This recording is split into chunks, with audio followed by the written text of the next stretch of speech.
Doncs jo per ajudar un amic que s'hagués passat el seu límit, primer de tot marxaria del lloc on estem, perquè també no ajuda gaire a l'entorn.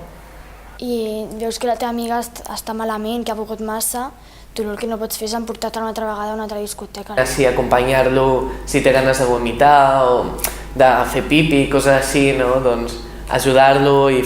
Esperar que se li passi la borratxera. És aguantar-lo, ajudar-lo a putar, a que es recuperi, tranquil·litzar-lo, estar amb ell tota l'estona, no deixar-lo sol. Primer el sentaria, el diria que es calmés perquè normalment no saben on estan.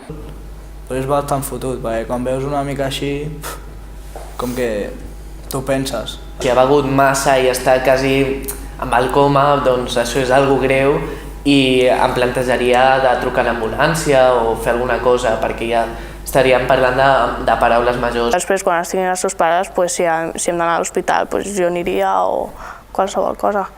Deixar que es tranquil·litzi, estirar-lo al terra de costat perquè no s'ofegui i tal, i si veus que va molt malament, doncs ambulància i que el desintoxiquin allà.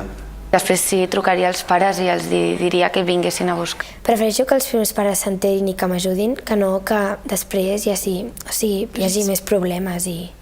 Però un dels punts importants és que no s'enterin els pares, sobretot. Aleshores penses, què faig jo perquè aquesta pobra noia no arribi així a casa? Com a amiga que ets i tal, penses, bueno, anem a intentar arreglar la situació, si els porten amb cotxe, no es troba bé, no sé què.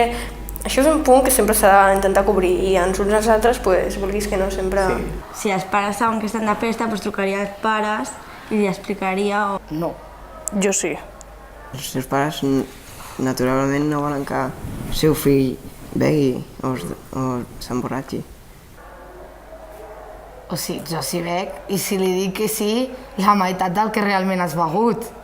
O sigui, no li dius... Però li dius que sí, li dius la meitat a mitges, però li dius... Jo diria que no. Sí, tia. Si m'ho pregunten, prefereixo que es cregui que no. Tot i que després ho descobrirà, però... Per això, és que després ho descobreix la mare sempre i no fa gràcia.